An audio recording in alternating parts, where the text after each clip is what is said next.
Shalom, shalom frères et sœurs, j'espère que vous allez bien par la grâce de notre Seigneur Jésus-Christ. Aujourd'hui, on va parler de Jésus-Christ, mais sous l'aspect du germe. On va voir ensemble le type de consolation que nous apporte Jésus-Christ en tant que germe. Dans la Bible, on voit que Dieu se révèle à son peuple sous différents noms.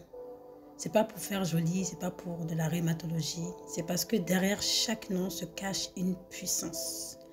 Avoir la connaissance des différents noms de Dieu est une manière d'être puissant dans la prière. Tu peux être là en train de crier à Adonai alors que tu as besoin de Yahweh Rapha. Lorsque tu viens devant le trône de Dieu, tu dis Yahweh Rapha, j'ai besoin de toi. Tu vas voir la manifestation de ce nom-là se déployer dans ta vie. Il est très important de connaître le nom de Dieu. À qui je m'adresse? Quel type de consolation est rattaché à ce nom?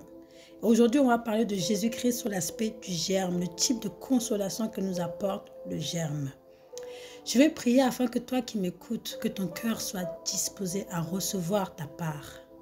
Que aucune pensée de préjugé, aucune pensée de familiarité, aucune pensée qui pourrait s'opposer à la réception t'atteigne au nom de Jésus. Que tous ceux qui entendront ce partage soient richement bénis par la grâce de notre Seigneur Yeshua. Amen. Jésus-Christ, le germe. On va commencer par définir ce que c'est que le germe selon la définition française qu'on peut trouver sur Internet ou bien dans le Larousse.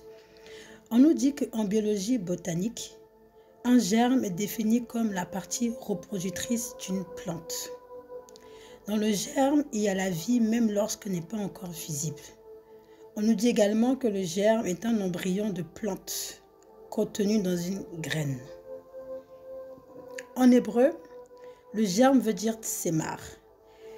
Et dans tsemar, il y a 3 lettres qui représentent Christ. Et pourquoi 3? 3 parce que Jésus-Christ est mort et ressuscité le 3e jour. Donc parmi ces 3 lettres, il y a le tsadé qui donne sadik, qui veut dire le juste. Il y a le mem qui donne mashia. Il y a le he qui donne khatar, qui veut dire sacrifice et qui veut également dire péché. Jésus-Christ, le juste, il s'est fait khatar, il s'est fait sacrifice pour nos péchés. On va prendre la Bible, on va prendre Marc 10 à partir du verset 46. Marc 10, 46 nous dit « Puis ils arrivèrent à Jéricho. Et lorsque Jésus en sortit avec ses disciples et une grande foule, un aveugle appelé Bartimée, c'est-à-dire le fils de Timée, était assis au bord du chemin et mendiait. Il entendit que c'était Jésus de Nazareth et il se mit à crier et à dire « Jésus, fils de David, aie pitié de moi. » À l'époque, quand je lisais ce passage, j'étais tellement fascinée par ce personnage Bartimée. Je ne savais pas forcément pourquoi, mais il y avait 2 choses qui me fascinaient quand même. C'était le fait qu'on ne dise pas son nom à lui, mais on dit d'où il vient, de fils de Timée. Bartimée veut dire fils de Timée. Ça me fascinait. La deuxième chose qui me fascinait dans ce personnage, c'est sa manière d'interagir avec Jésus-Christ. Mais aujourd'hui, j'ai compris pourquoi Bartimée me fascinait autant. On dit à Bartimée que c'est Jésus de Nazareth qui passe. Lui, il va dire Jésus, le germe de David. Alléluia. Bartimée savait que pour le type de problème qu'il avait, ce n'était pas Jésus-Christ en tant que Nazaréen dont il avait besoin. Il avait besoin de l'aspect germe de David. Selon son problème, c'était le germe qu'il avait besoin. Voilà pourquoi il n'a pas dit Jésus de Nazareth. Il a dit Jésus, fils de David. En d'autres termes, le germe de David ait pitié de moi. Alléluia.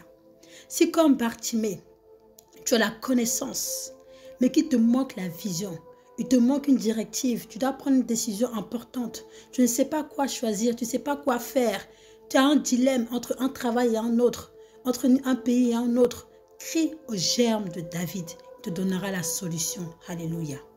Alléluia. On va continuer, on va prendre Jérémie 23 à partir du verset 5.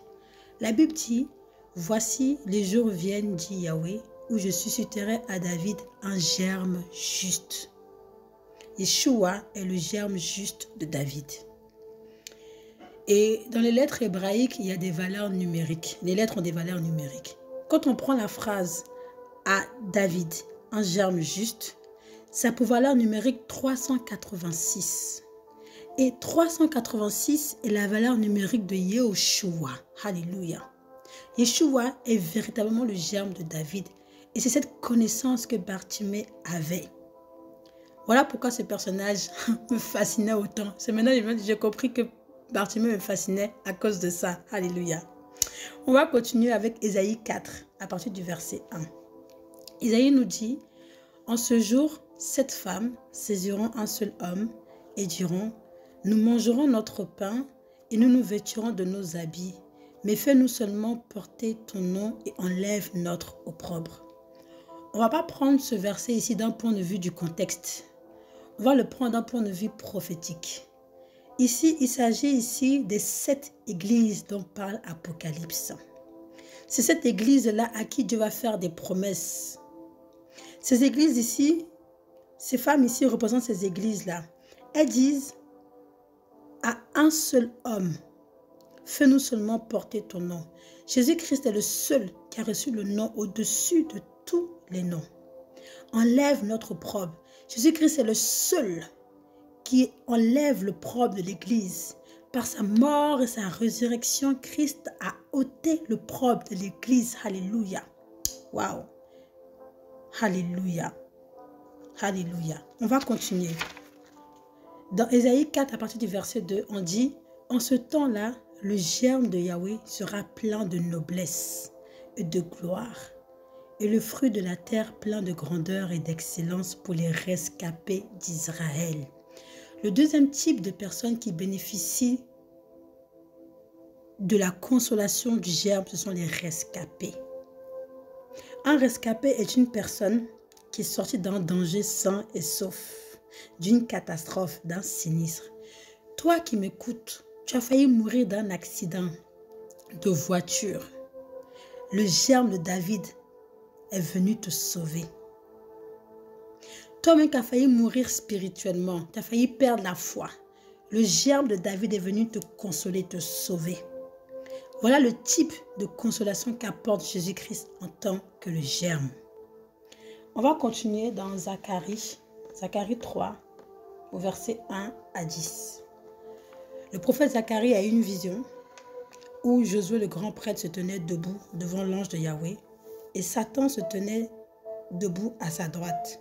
La droite, c'est la justice. Satan voulait l'accuser. Et Yahweh va dire à Satan que Yahweh te réprime, Satan. Que Yahweh qui a choisi Jérusalem te réprime. N'est-ce pas là un tisson sauvé du feu?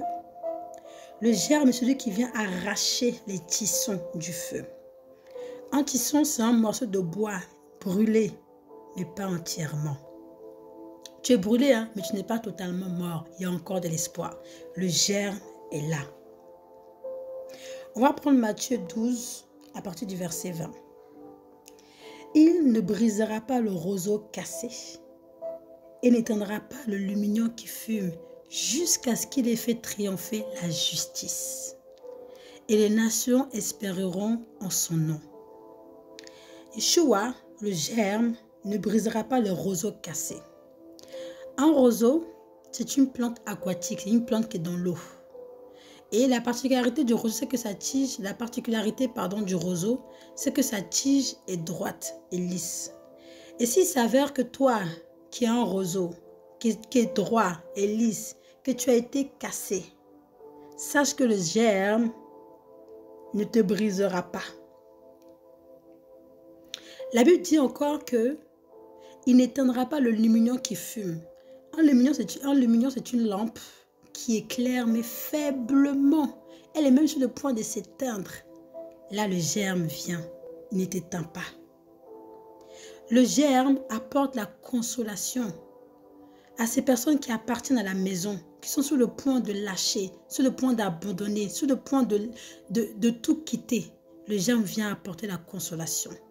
Le germe apporte la consolation à des personnes qui ont la connaissance, mais qui manquent de directives, qui manquent de vision, qui ne savent pas quoi faire. Le germe est là. Je prie que par ce message, Jésus-Christ, en tant que le germe, te visite. Que là où tu es, il te localise, qu'il t'apporte la réponse à tes problèmes, qu'il t'apporte la réponse, la consolation à ton problème. Jésus-Christ, le germe de David. Alléluia. Que le Seigneur nous bénisse, frères et sœurs. Que le Seigneur nous remplisse de son amour, de sa grâce, au nom puissant de Jésus. Amen.